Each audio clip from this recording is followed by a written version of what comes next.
The Democrats leave Chicago, so the conventions are over, and now the race is on. And Detroit is a week away from once again hosting the world's largest event of its kind, the Detroit Jazz Festival. Today is Sunday, August 25th, 2024, and this is Flashpoint. Hi, welcome to Flashpoint. It is the last week of August. Labor Day right around the corner. Schools getting back in session. Footballs are being thrown around. It all leaves no doubt this extraordinary election of 2024 is heading into the home stretch. If you watch much of the Democratic National Convention this past week, well, the star power was undeniable. The Obamas, the Clintons, Oprah, Stevie Wonder, and no doubt the Dems will get their post-convention bump. But what happens then? It's a very pointed question because we really haven't been here in contemporary politics with the deck being so dramatically reshuffled so late in the game. Just a little more than 2 months to go. What is going to decide this, especially in Michigan, which remains so vital to each candidate's prospects? We're going to talk about that just ahead this morning. And perhaps you have heard me refer to Detroit as the world's greatest music city.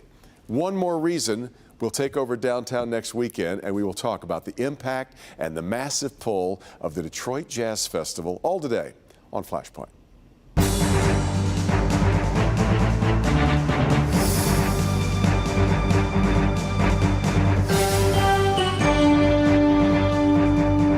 All right, the odd connections and detours are done, and now we point the plane directly toward November 5th. Let's talk about it with my roundtable this morning. First off, the host of the Detroit in Black and White podcast, Adolph Mongo, is here. The editorial page editor of the Detroit Free Press is Nancy Kaffer, back with us again. Also back with us, pollster from Mitchell Research, Steve Mitchell, and welcoming to our table for the first time, Andrea Bitely of the serendipitously named Bitely Communications.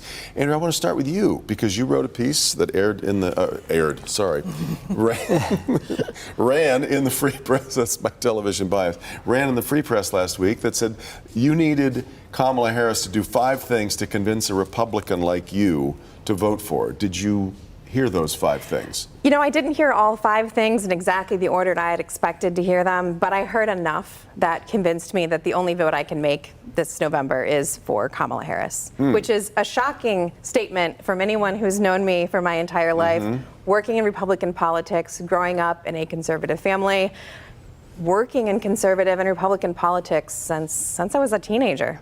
You got a lot of, I'm sure you got a lot of mail from that from folks who feel otherwise. I did get a lot of text messages, direct messages. I had a friend read the responses to my tweets because there might be something worth reading, but most likely there wasn't. You know, and here's what it comes down to. As Americans, we should be able to just disagree without being disagreeable. We can be nice to each other, which is maybe something very George W. Bush 1996 of me, but I'll take it.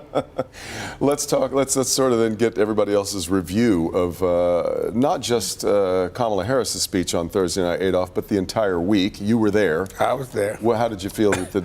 I will point out that clearly the A student, the students who got A's in speech class were Democrats. It's hard for the Republicans to compete with the Obamas, the Clintons, and Oprah, I guess. Well, there was, you know, some of these folks are long-winded.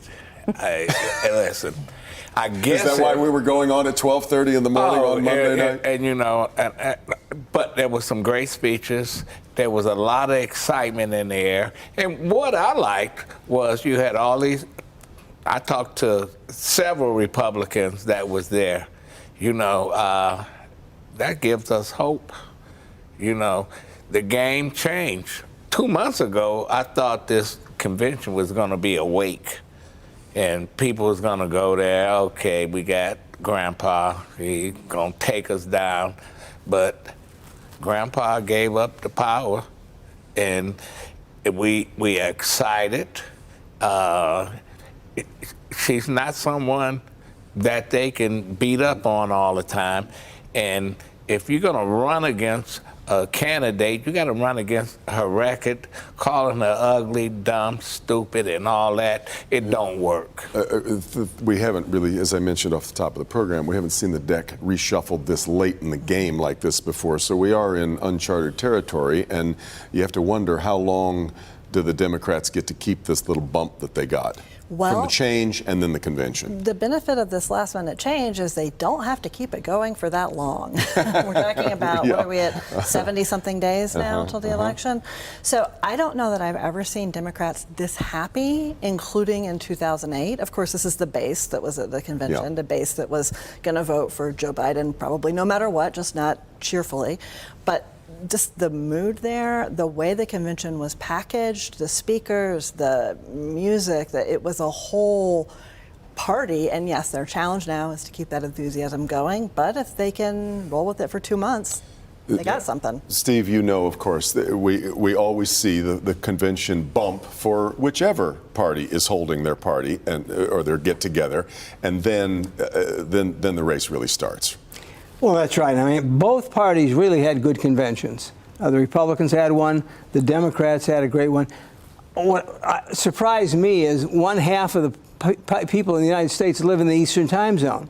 And they're putting Waltz on at 11:30. They're putting Biden on, which they may have wanted on at about 1 in the morning, but they're putting him on late as well. And these are the most powerful messengers you have, and yet you're putting them on when half the country is probably going to sleep. Especially key states that are so in play, like Pennsylvania and Michigan in the Eastern time zone. And Georgia and North Carolina, all in the Eastern time zone. Yeah, I don't know who's in charge of that. But in terms of the messaging, what Kamala Harris has to do is move away from her ultra-left past. She was more liberal as a U.S. Senator than Bernie Sanders. Bernie Sanders. And so you've got that situation where she's moving very quickly. She's saying now that she supports fracking. She's not for letting everybody in at the border. She has an immigration policy that's different than she's had before. So her goal is to move way to the right, and yet she picks a very ultra-liberal governor to be her running mate. This is the most important decision she has. So I think that makes that a little difficult. And I agree completely. If they can continue to move without having her do any press conferences, any places where she might make a mistake, that's really good.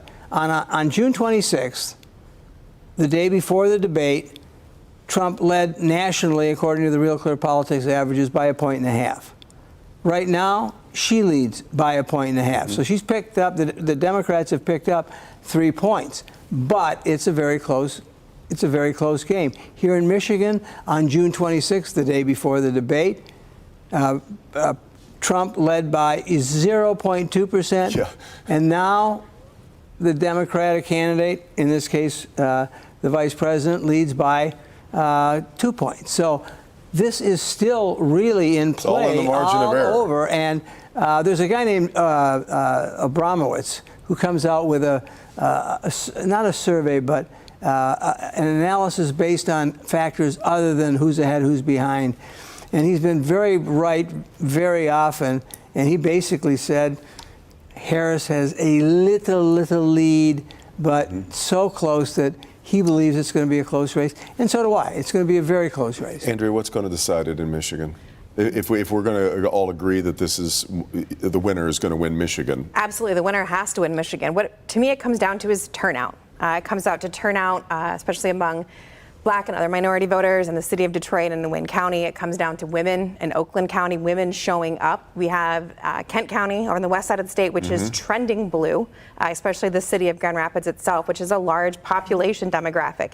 Cities are going to vote for Harris. And so if the cities come out, those 4 counties are going to be extremely important for Kamala Harris. And we're going to see her here. We're going to see Tim Walz here. Trump is going to be here next week, Monday. So we're going to continue to see candidates over and over and over because our turnout is so important here in Michigan. And what's going to make the difference in Michigan, Adolph? Well, the message. You know, we're going to have to see the vice president. To Steve's point, she is going to have to start doing things like news conferences, right? I mean, not necessarily. No? And listen, I compare this to Muhammad Ali's fight against George Foreman. When they said George Foreman is going to knock him out, kill him, they worried about him. He did the rope-a-dope. He let George Foreman beat him up 7 rounds, and at the end of 7 rounds, he couldn't come back out. And that's what she's got to do. You know what? Listen, I'm beat up on the vice president. She was on ice for 3 years or so, and now she's the hottest thing in the Democratic Party. She's smart. She understands politics. Now we'll see the real Harris, but if I was advising her, no, I'll try to milk it till I can milk it. I don't need a press conference. Why I need to talk to Fox News and all these other places? You know what? Okay, then that's going to make the debate performance all that much more important. There's no question. I think that when she comes on that stage, she got to have an A game and hope that he does what he does. Nancy? You know, we see this trend of people in positions, public positions, wanting to sort of bypass the traditional gatekeepers like you and me and communicate with people directly. And that's fine if you're Taylor Swift. But I'm worried about this trend when you're someone who holds political office, because you can tell people, you can certainly talk to people through your TikTok or your Instagram Reels or Twitter, but there's not someone sitting at the other side of the table to say, you know, but the numbers showed this, or but your policy you supported did that. And, you know, can you win that way? Probably. It's probably easier to win without having to talk to us, but I don't think it's a good trend, and not just because... But we've seen candidates succeed by not debating, right? Rick Snyder, I think, did one and then kind of decided it didn't do, and I think that in some ways I sometimes wonder, are we just as journalists kind of butthurt that people have found a way to move around us? Trump didn't debate. He didn't debate in the Republican primary. That's right. That's right. And that was a good strategy. Why should I debate them? And I think that's not, no, I don't think it's just that. I don't think it's just that we're, you know, with Taylor Swift or with whoever, it could be, people could be sad that they're left out of the loop. I don't, you know, I'm fine with that. But with politicians, we're the people who can say, okay, so you're saying this, but the policy you supported 2 weeks ago, you know, said this, and can you explain that? So we serve an important function. It's in the Constitution, and but, you know, we're able to not just, you know, transcribe the words people say, but to provide context and analysis. You know I'm with you, yeah. but I also but she's not going to do it if she can get away with it. I saw a man on the street interview where somebody said, "What do you think of Kamala Harris?" And the person said, "You mean lettuce head?" And then the reporter said, "Lettuce head?" Yeah, all she comes out is with word salads. And so I think that's the concern that the Democrats have, is that she's prone to gaffes just as Joe Biden was, and they're afraid if she does these interviews, it could cause problems. Well, then what do you, the same thing then. The debate is very important. Central. Very important. Because some would say this is a trap for Donald Trump to march into a debate against a former prosecutor. Absolutely. Absolutely. And I heard a speaker last night say that the biggest mistake ever seen in politics was debating Joe Biden before the convention. Yeah. You've got a lot of friends who are going to support Donald Trump. Absolutely. And what they heard Thursday night is not moving the needle for them. And this is still, I assume you still expect a very, very close race in this state. Extremely close race. I mean, we're talking hundreds of, if maybe thousands of votes between the two candidates. It's going to be a, sorry, Nancy and Devin, but this will be a Thursday morning call, I think, here. Man, we're going to have cursed us. Yeah, I know. Thanks, gang, very much. I got to get to a quick break. We come back, the biggest event of its kind in the world coming to Detroit this next weekend. This is Flashpoint on Local 4.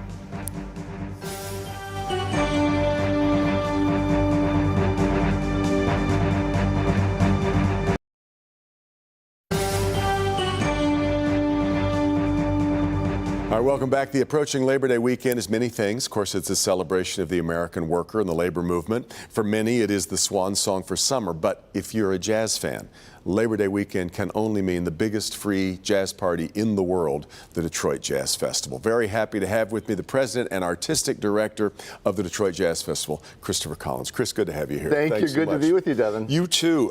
Before we get into this year's iteration of it, try to frame for people who may be unfamiliar with the position that this festival has in the jazz world. Well, you know, it's one of the premier jazz festivals in the world. No doubt. The fact that it's admission-free sometimes obscures that fact, but it's loved all over the world because Detroit as a music city is loved. And, you know, jazz has that symbiotic relationship with our culture that is known throughout the planet. Yeah. And so it really speaks of a very important event that's connected to the culture in which it comes from. The city is the backdrop, and the impact that it has not only being free and breaking down the barriers to access for everyone. On the other side of the coin, our economic studies show that it brings $30 million of development to the city, 1.6 million watching on the live streams that are presented by AARP this year, which I think is great. That's because fantastic. Their contingent can get into it. So it's really bigger than just a jazz festival in some town. It's the Detroit Jazz. I love the way that our summer is now bookended.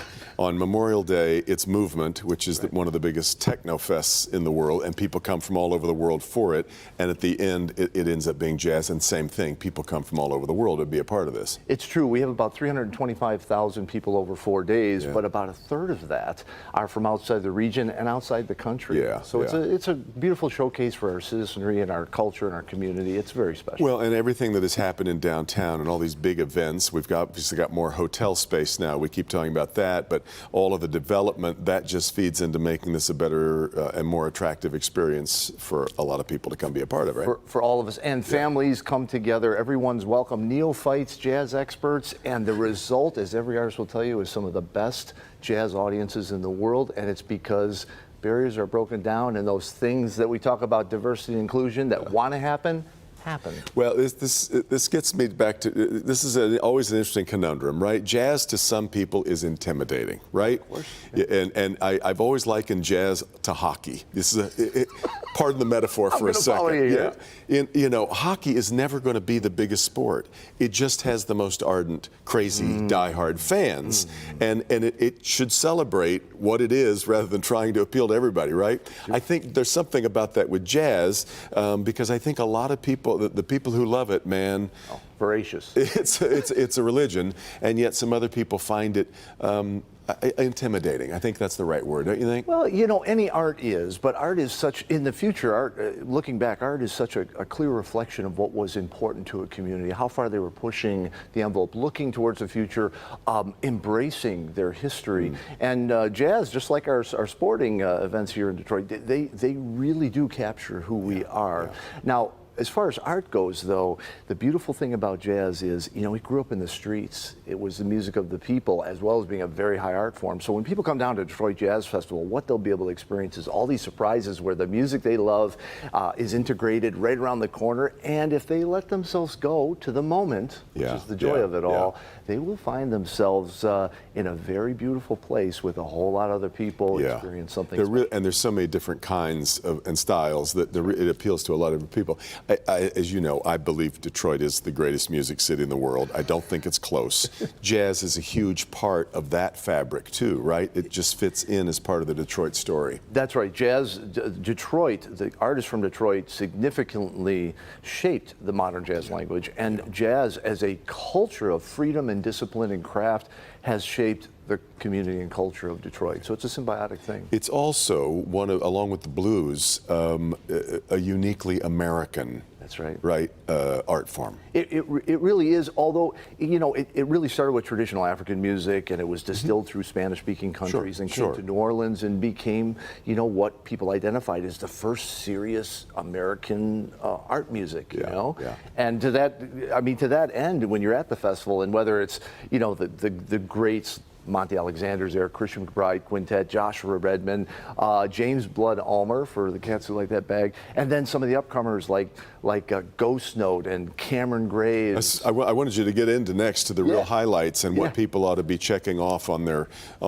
as they're looking ahead to the schedule and who they want to see. You just kind of started that. Talk a little bit about who's coming. Yeah, the idea that it's for different generations, and so grandparents and grandkids can be together, and the grandkids are going to dig, Cameron Graves will be able to talk about that, and Grandpa's going to tell them about who Monty Alexander is, right? And then we have some really big shows, this huge tribute to one of our Detroit sisters, the great Alice Coltrane, opening nights at Translinear Light Orchestra, Robbie Coltrane, Brandy Younger will be premiering. I just had it delivered today. Alice Coltrane's harp, completely restored, her original harp. There's a beautiful story behind it. So that Kyle Eastwood, where there's media of him and his father, Clint Eastwood, discussing the music from his great movies and the jazz influences. Yes, it is that Eastwood, by the way. That's it. Connected. And so it's really something that goes beyond just a bunch of jazz hits here and there, but something that touches on multimedia and the expansion of who we are as a community. And at Detroit Jazz Festival, it's real jazz, and it's not only embracing the history, but looking for those artists that are taking it a step further in our own community with the Detroit Signature Series, which is Rocket Company is graciously supported, of all our great Detroit artists and cats from all around the world coming together to present this music in new futuristic ways. This is always interesting, the way that you've got to try to balance, you know, you want the new stuff, you want the traditionalists, you need a little bit of everything, and I think that's what you guys do so well. Thanks, every time around. Chris, good luck with it. It starts Friday, it runs right through Labor Day on Monday, and I know it'll be a smash all the information success at DetroitJazzFest.org. You got it. We're going to take a quick break. Back with more. This is Flashpoint on Local 4.